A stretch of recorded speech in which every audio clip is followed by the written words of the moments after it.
Friends, shining star academy में आपका स्वागत है। मैं करण आप सबको का स्वागत करता हूं और आज हम उपस्थित हैं एक नए वीडियो के साथ।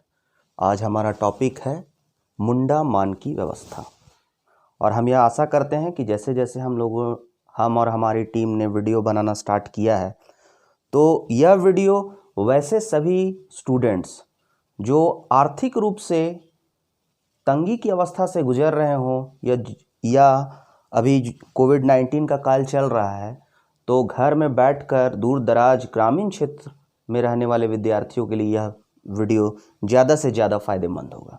चलिए तो हम लोग बिना आज समय गंवाए मुंडा मान की व्यवस्था देखते हैं। ठीक है, मुंडा मान की व्यवस्था। इससे पहले हम लोगों ने मुंडा व्यवस्था देखा, फिर हम लोगों ने अंतिम मुंडा शासक मदरा मुंडा के बाद नागवंशी शासन व्यवस्था को देखा, फिर हम लोगों ने उरांव जनजाति जो कि मुंडा की एक शाखा है उनका पहड़ा पंचायत शासन व्यवस्था देखा। ठीक है, उसके बाद हम लोगों ने मुंडा मान की व्यवस्था देखा जो कि हो जनजाति की थी। उसके बाद आज हम लोग देखेंगे मुंडा मान की व्यवस्था जो कि हो जनजाति की व्यवस्था है। मुंडा मान की व्यवस्था को स्टार्ट करने से पहले हम बतला दें कि मुंडा मान की व्यवस्था बहुत ज़्यादा सरल है, इसमें कुछ नहीं है। यह द्विस्तरीय व्यवस्था है। गांव स्तर पर मुंडा है और कई गांव को मिलाकर जैसा कि आप देख रहे हैं पीढ़ का निर्माण किया जाता है और पीढ़ का प्रधान जो होता है वो मानकी कहलाता है। इसलिए आपको इसमें ज़्यादा कुछ भी रटने की आवश्यकता नहीं है। आपको याद करके जाना है मुंडा मानकी व्यवस्था जो कि कहाँ पर है, कोल्हान क्षेत्र में है। कोल्हान क्षेत्र किसको बोलते हैं, सिंहभूम का क्षेत्र। इसमें कोल्हान प्रमंडल में कौन है तो पूर्वी सिंहभूम है, पश्चिमी सिंहभूम है और सरायकेला खरसावां का क्षेत्र है। ठीक है, तो मुंडा मान की व्यवस्था द्विस्तरीय शासन व्यवस्था है। गांव स्तर पर मुंडा प्रधान होगा, कई गांव मिलाकर पीढ़, जिसको हम मुंडा शासन व्यवस्था में पट्टी के नाम से जानते थे, यहाँ पीढ़ के नाम से जानेंगे। पीढ़ होता है कई गांवों को मिलाकर, 5 से 10 गांवों को मिलाकर, इसका प्रधान मानकी कहलाता है और कुछ नहीं है ज़्यादा मुंडा मान की शासन व्यवस्था में। मैं शॉर्ट में सारांश में पहले आपको बता दूं कि मुंडा मान की शासन व्यवस्था, जितनी हम लोग शासन व्यवस्था पढ़े उसमें सबसे ज़्यादा बढ़िया और व्यवस्थित शासन व्यवस्था इसको कहा जा सकता है जो कि पूरी तरह सफल शासन व्यवस्था है। क्योंकि जितनी भी शासन व्यवस्था हम लोगों ने देखा उसमें किसी में भी टैक्स की व्यवस्था नहीं थी, लेकिन टैक्स की व्यवस्था इस शासन व्यवस्था में है और इस शासन व्यवस्था को विल्किंसन रूल 1837 के पश्चात, यह विल्किंसन रूल जो है एक 31 नियम विल्किंसन रूल के तहत बनाए गए जिसके तहत मुंडा मान की शासन व्यवस्था शासित है और यह एक तरह से सरकार द्वारा अनुमोदित है, जिसमें मानकी को एक प्रशासकीय पद के रूप में माना जाता है। चलिए अब हम देखते हैं टू द पॉइंट मुंडा मान की शासन व्यवस्था। ठीक है, तो मुंडा जो जनजाति ये मुंडा मान की व्यवस्था देखने से लग रहा है मुंडा व्यवस्था। मुंडा की व्यवस्था हम लोग पढ़े, मुंडाओं की व्यवस्था हम लोग पढ़ लिए जो कि पढ़ा पंचायत शासन व्यवस्था है। उरांव की भी हम पढ़ें तो उसमें हम लोगों ने देखा पढ़ा पंचायत शासन व्यवस्था। फिर हम लोगों ने क्या देखा, नागवंशियों ने जो अपनाया वह भी पढ़ा पंचायत शासन व्यवस्था को अपनाया। कमोबेश थोड़ा थोड़ा अंतर इन सबों में था।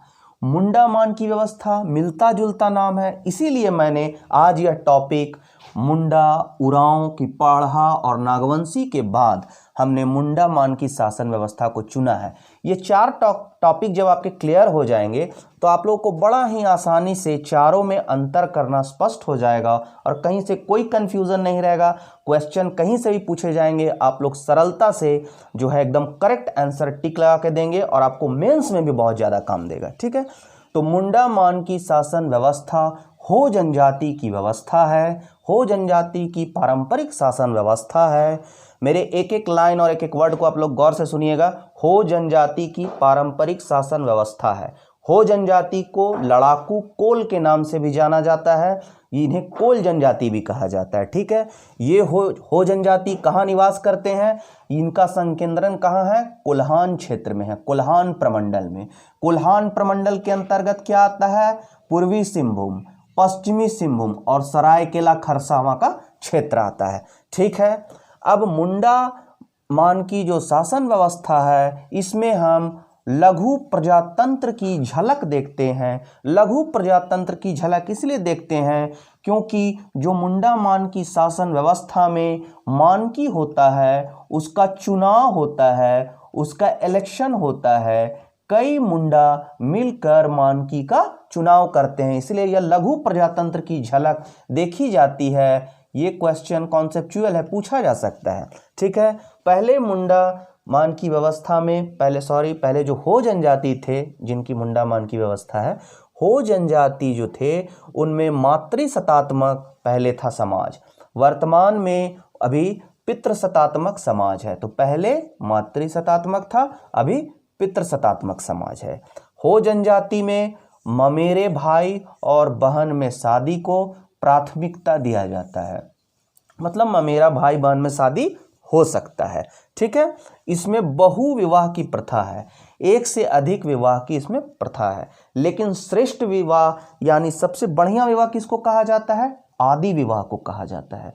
तो आदि विवाह क्या है, मैं हो जनजाति के बारे में, समाज के बारे में, संस्कृति के बारे में थोड़ा बहुत बतला दे रहा हूं, क्योंकि क्वेश्चन अगर इधर उधर से पूछा जाएगा तो आप लोगों को नहीं छूटेगा। ठीक है, तो हो जनजाति में ममेरे भाई बहन में शादी को प्राथमिकता दी जाती है, इसमें बहु विवाह की प्रथा प्रचलित है। श्रेष्ठ विवाह जो है वो आदि विवाह है। अब आदि विवाह क्या है, तो जिसमें आदि विवाह में क्या होता है, जो वर होता है, वर जो होता है वो किसके घर जाता है, वह वधू के घर जाता है, कोई मीडिएटर के माध्यम से। ठीक है, कोई मीडिएटर के माध्यम से वह वधू के घर जाता है। ठीक है, और फिर कुछ मूल्य चुकाने के बाद वधू से विवाह करता है। तो यही होता है आपका जाकर, यही होता है आदि विवाह। ठीक है, इसी को हम आदि विवाह बोलेंगे, सबसे श्रेष्ठ विवाह है। इसमें बहु विवाह की प्रथा प्रचलित है। पहले मातृसत्तात्मक था समाज, अब पितृसत्तात्मक है।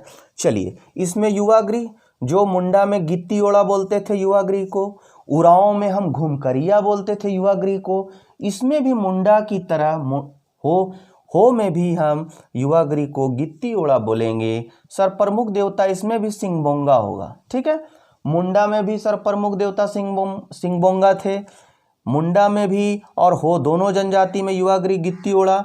उरांव में मैं आप लोगों को फिर से ध्यान दिला देता हूँ, उरांव में जो है युवागृह को घुमकरिया कहा जाता है और उनका प्रमुख देवता धर्मेश कहलाता है। ठीक है, अखड़ा इसमें भी है,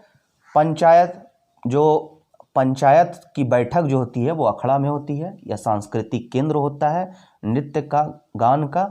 और अखड़ा को तुड़तुड़ कहा जाता था हो में, हो लोग अखड़ा को तुड़तुड़ कहते हैं, इसको ध्यान रखिएगा, याद रखिएगा, अखड़ा को तुड़तुड़ कहते हैं। ठीक है, अब हो लोगों की जातीय पारंपरिक शासन व्यवस्था जैसा कि है आज भी बनी हुई है।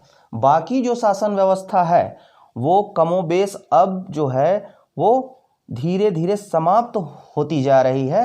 पंचायती राज अधिनियम जब से हुआ है, पंचायती राज अधिनियम 2001 के तहत जब से झारखंड में चुनाव हुआ है, तब से इनकी पारंपरिक शासन व्यवस्था मुंडा की हो गई, उरांव की, वो धीरे धीरे कम होती जा रही। लेकिन इनकी जो पारंपरिक शासन व्यवस्था है वो जस की तस बनी हुई है, क्योंकि इसे सरकारी समर्थन प्राप्त है। यह विल्किंसन रूल 1837 से शासित है। ठीक है, इस व्यवस्था में टैक्स कलेक्शन की व्यवस्था है। मैंने बताया कोई भी ऑर्गेनाइजेशन बिना टैक्स, बिना पैसे के नहीं ज़्यादा दिन तक चल सकता है। यही कारण है कि मुंडा मान की शासन व्यवस्था में जो लगान व्यवस्था है उसके कारण जो मुंडा होते हैं, जो मानकी होते हैं और जो अधिकारी होते हैं उनको एक वेतनमान मिलता है। निश्चित वेतनमान तो नहीं बोला जाएगा, लेकिन फिर भी उन्हें उसके लिए पैसे मिलते हैं, और जिसके कारण यह मुंडा मान की शासन व्यवस्था जो है पूरी तरह सफल है। ठीक है, तो टैक्स कलेक्शन की व्यवस्था है। पारंपरिक शासन व्यवस्था से जुड़े सभी पदाधिकारियों का क्या है, मैंने कहा भी वेतन मिलता है, जो भी जिस तरह से राष्ट्र पैसा आता है उस हिसाब से इन लोग को मिलता है। वर्तमान में यह व्यवस्था जो है वह विल्किंसन रूल 1837 ईस्वी से शासित है। हुआ यह कि आप लोगों ने देखा हो जनजाति ने विद्रोह किया, फिर 1832 में कोल विद्रोह हुआ, तो कैप्टन थॉमस विल्किंसन ने 1833 के बंगाल रेगुलेशन 13 के अंतर्गत जो थॉमस विल्किंसन थे, बंगाल रेगुलेशन 13 याद रखिएगा, बंगाल रेगुलेशन 13 के अंतर्गत जनजातियों की जो परंपरागत नियमों को कानूनी मान्यता देते हुए 31 नियम अनुमोदित कराए थे। यही 31 नियम विल्किंसन रूल के नाम से जाना जाता है और इसी 31 नियम विल्किंसन रूल के तहत जो है वो मुंडा मान की शासन व्यवस्था को सरकारी संरक्षण प्राप्त है, सरकारी मान्यता से यह शासित होती है। वह मान की पद को पूरे कोल्हान क्षेत्र में, कोल्हान झारखंड स्टेट क्षेत्र में एक प्रशासनिक पद की मान्यता प्रदान है। ठीक है, चलिए, तो captain Thomas Wilkinson 1833 Bengal regulation 13 के अंतर्गत इनके जो पारंपरिक शासन व्यवस्था है उसको पूरी तरह कानूनी मान्यता दिया और 31 नियम पारित किए और विल्किंसन रूल लाया 1837 ईस्वी में, जिसके तहत ये मुंडा मान की शासन व्यवस्था शासित है। अब चलिए फटाफट हम देखते हैं मुंडा मान की जो शासन व्यवस्था है वो मैंने कहा 2 स्तरीय है। नीचे हातू या गांव आता है जिसका प्रधान कौन है, मुंडा है। उसके ऊपर कई गांव जैसे कि 5 से 10 गांव पर एक पीड़ होता है, पट्टी नहीं, यहाँ पीड़ होता है। पीड़ का प्रधान कौन होता है, मानकी होता है।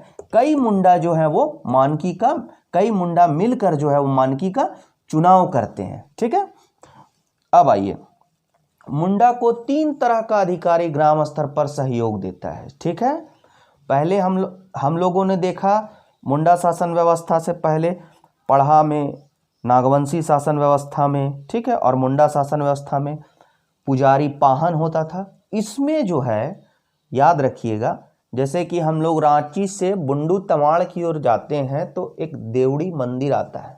ठीक है, बहुत फेमस मंदिर है देवड़ी मंदिर।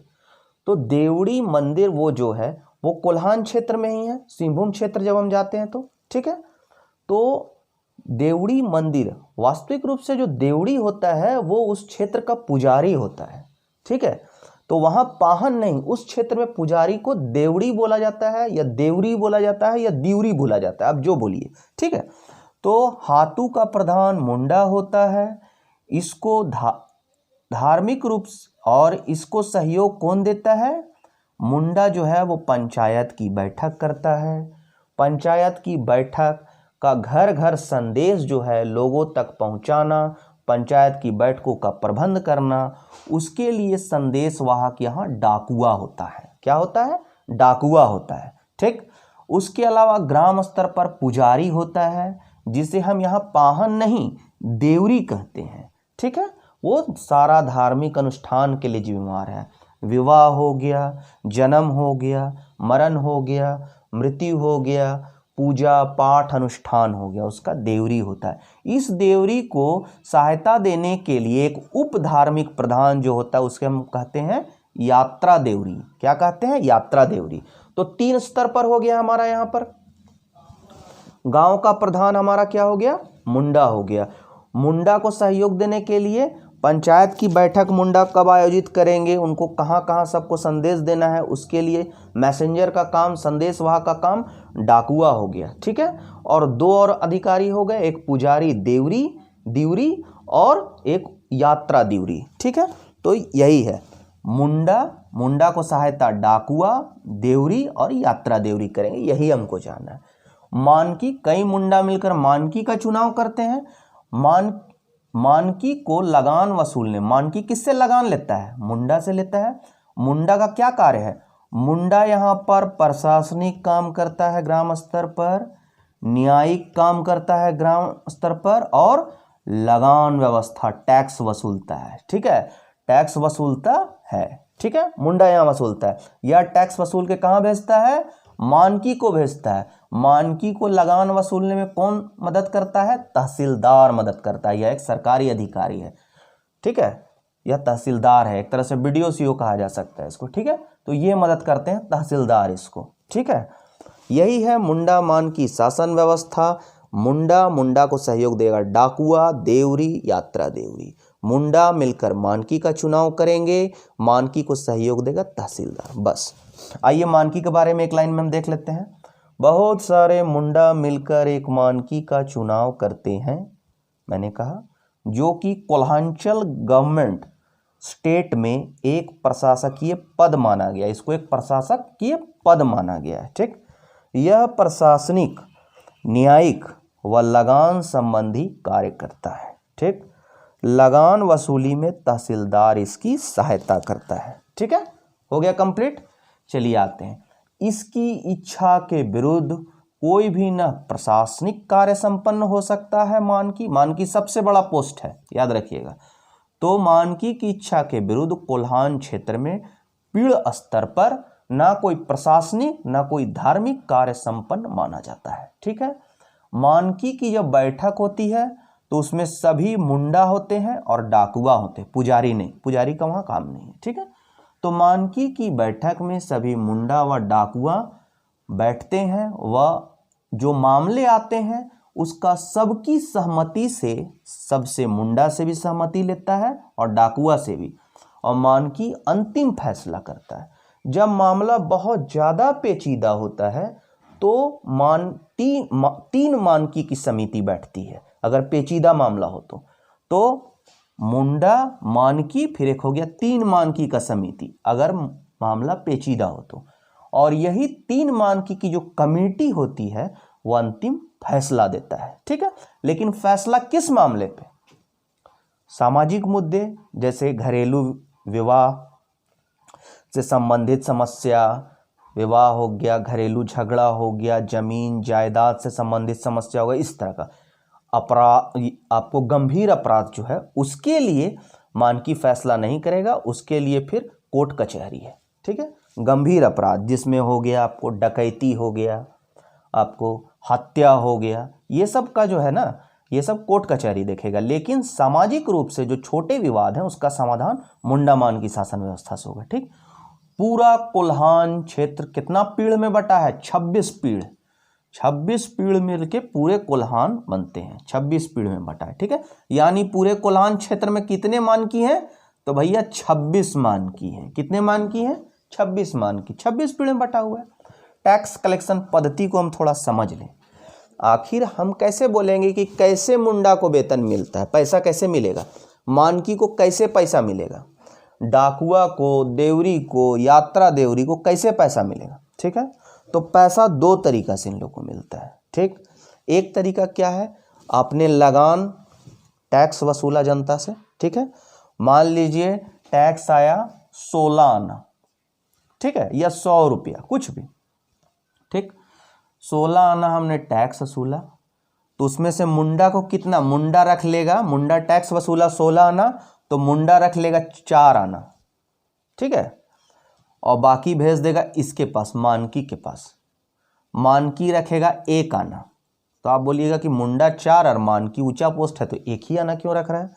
तो बहुत सारे मुंडा नो मानकी को भेजेंगे तो इसके पास ज़्यादा ना हो जाएगा कलेक्शन, तो मुंडा रख लेगा 4 आना, मानकी रखेगा 1 आना, और शेष पैसा सरकारी खजाना में जमा हो जाएगा, ठीक है। इस तरह से मुंडा और मानकी को मिल गया पैसा, समझ लीजिए, ठीक। उसके बाद इन लोग को डाकुआ, देवरी और यात्रा देवरी को कैसे पैसा मिलता है? तो जो मामले आते हैं, कुछ समस्याएं आती हैं, विवाद आते हैं, उसका जो समाधान ग्राम पंचायत स्तर पर और पीड़ मानकी स्तर पर जो होता है उसमें कुछ आर्थिक दंड लगाया जाता है। तो जैसे आर्थिक दंड लगाया 16 आना, तो उसमें 50% पैसा गांव के विकास में खर्च हो जाएगा। मान लीजिए 100 रुपया लग गया आर्थिक दंड एक आदमी पर, ठीक है, तो 50 रुपया जमा हो जाएगा गांव का विकास के लिए, ठीक। बाकी 50 रुपया से इन लोग को पैसा मिलेगा, डाकुआ को, देवरी को और यात्रा देवी को। बात समझ में आ गई? यही है पूरा मुंडा मानकी शासन व्यवस्था और कुछ नहीं है, बहुत इजी है, कहीं से कोई दिक्कत नहीं होगा, एक सवाल नहीं छूटेगा हो जनजाति की मुंडा मानकी शासन व्यवस्था से। ठीक है, 2 स्तरीय है, गांव हातू स्तर पर मुंडा है जिसकी सहायता करने के लिए डाकुआ है, देवरी धार्मिक पुजारी और उसको सहायता करने के लिए यात्रा देवरी है। ठीक, उसके ऊपर हम जाएंगे मानकी है, कई मुंडा मिलकर मानकी का चुनाव करते हैं। जब मामला बहुत पेचीदा होता है तो 3 मानकियों की कमेटी बैठकर मामले का निपटारा करती है। पूरे कोल्हान क्षेत्र में मानकी एक प्रशासनिक पद के समान है। मानकी को लगान वसूली में तहसीलदार सहायता करता है। ठीक है, ग्राम स्तर पर जो निचले स्तर पर लगान की वसूली जो करता है वो मुंडा करता है। ठीक है, आइए चलते हैं, हम एक बार इसको आप लोग स्क्रीनशॉट ले लीजिएगा, जितना है एक स्क्रीनशॉट ले लीजिएगा, और अगर स्टूडेंट के पास समय है तो वो आप अगर एक एक पॉइंट को नोट करते चले जाएंगे तो फिर बहुत अच्छा होगा, कहीं से कोई दिक्कत आपको कभी जीवन में नहीं होगा। ठीक है, अब हम लोग अभी जो पढ़ें 4 तरह की हमने पारंपरिक शासन व्यवस्था पढ़ ली, उसको एक बार हम लोग री कर लेंगे तो कोई कंफ्यूजन नहीं बचेगा। ठीक है, हमने मुंडा शासन व्यवस्था पढ़ा, उरांव की शासन व्यवस्था पढ़ी, नागवंशियों की शासन व्यवस्था पढ़ी, आज मुंडा मान की शासन व्यवस्था पढ़ी। एक ही टाइप का नाम मिलता जुलता है इसीलिए। उसके बाद जो 2 हम लोग पढ़ेंगे मांझी परगना शासन व्यवस्था और ढोकलो सोहोर शासन व्यवस्था, नाम बिल्कुल अलग है। मांझी परगना शासन व्यवस्था संथालों की शासन व्यवस्था है, ढोकलो सोहोर शासन व्यवस्था जो है वो आपकी खरवार जाति की शासन व्यवस्था है। ठीक है, तो यहाँ पर हम लोग पढ़ लेंगे। ठीक, मुंडा शासन व्यवस्था, उरांव शासन व्यवस्था, नागवंशी और मुंडा मान की शासन व्यवस्था। ठीक, अब मुंडा शासन व्यवस्था, इन्होंने भी पढ़ा पंचायत शासन व्यवस्था को अपनाया, उरांव की भी पढ़ा शासन व्यवस्था है, नागवंशियों ने भी मुंडाओं की तरह पढ़ा शासन व्यवस्था को अपनाया। यह थोड़ा अलग है, इन्होंने हो जनजाति के लोगों ने मुंडा मानकी शासन व्यवस्था को अपनाया, मिलता जुलता शासन व्यवस्था, इनका नाम बदला हुआ है मुंडा मानकी शासन व्यवस्था। मुंडा शासन व्यवस्था 4 स्तरीय है। ठीक, ये उरांव शासन व्यवस्था त्रिस्तरीय है। ठीक है, नागवंशी शासन व्यवस्था भी त्रिस्तरीय है। ठीक है, लेकिन मुंडा मान की शासन व्यवस्था द्विस्तरीय है। ठीक, इनमें टैक्स कलेक्शन मुंडा में नहीं था, उरांव की पढ़ा पंचायत में भी नहीं थी, नागवंशियों ने भी 16वीं शताब्दी तक कोई जनता पर टैक्स नहीं लगाया था। जब मुगलों का अटैक हुआ तो दुर्जन साल या दुर्जन शाह के समय से लगान व्यवस्था लगाई गई, जिसके लिए भूइहर की पहले नियुक्ति हुई, भूइहर के बाद जागीरदारों की नियुक्ति की गई, याद रखिए। ठीक है, तो यहाँ भी टैक्स 16वीं शताब्दी तक नहीं था, यहाँ टैक्स व्यवस्था है। ठीक है, लगान लिया जाता है, इसमें भी वंशानुगत है, पोस्ट इसमें भी वंशानुगत है, अधिकांश पोस्ट इसमें भी वंशानुगत है, लेकिन इसमें जो पोस्ट है उसका मानकी जो मेन पोस्ट है उसका चुनाव होता है, इसीलिए इसमें लघु प्रजातंत्र की झलक देखने को मिलती है। मुंडा मान की शासन व्यवस्था ये 4 स्तरीय है। मुंडा शासन व्यवस्था सबसे नीचे हम लोग हातू पढ़े थे, उससे ऊपर हम लोग कई हातू मिलकर पट्टी बनाया जाता है, पट्टी के ऊपर होता है पढ़ा और पढ़ा के ऊपर सबसे ऊपर होता है राजा। ठीक है, जैसे राजा में जैसे क्या कौन सा राजा, जैसे सुतिया पाहन था। ठीक है, मदरा मुंडा राजा हुए वो थे, उस तरह का राजा। ठीक, हाथू मिलकर पट्टी, हाथू का प्रधान यहाँ मुंडा, पट्टी का प्रधान यहाँ मानकी। ठीक है, कौन था, पट्टी का प्रधान यहाँ मानकी, इसका मुंडा। ठीक है, और इसमें पढ़ा का पढ़ा राजा। ठीक, अब उरांव की पढ़ा पंचायत शासन व्यवस्था, इसमें था गांव भूइहर गांव जिसको बोलते थे, गांव का प्रधान था महतो। ठीक है, इसमें महतो। अब गांव के इसमें पट्टी का कॉन्सेप्ट नहीं था, डायरेक्ट पढ़ा था और उसके बाद अंतर पढ़ा था, 3 स्तरीय, पढ़ा का पढ़ा राजा और अंतर पढ़ा का पढ़ा दीवान, यही था। ठीक है, अब हम लोग चलते हैं आपका जाकर नागवंशी शासन व्यवस्था, वो भी त्रिस्तरीय थी। इसमें क्या था, आपको नागवंशियों ने उरांव को भी संरक्षण दिया, उनके राज्य में उरांव भी थे, मुंडा भी थे, इसीलिए भूइहर गांव भी होते थे और हातू भी होता था। हातू या ग्राम का प्रधान महतो या मुंडा, उसके ऊपर आपका जाएगा पढ़ा बन जाएगा। ठीक है, और पढ़ा के बाद अंतर पढ़ा सीधे महाराजा। तो पढ़ा का यहाँ प्रधान कौन था नागवंशी शासन व्यवस्था में? मानकी। पढ़ा का पढ़ा राजा नहीं था बल्कि कौन था? मानकी था। बाद में इसका नाम हो गया भूइहर, मानकी का भूइहर पद हो गया इसका।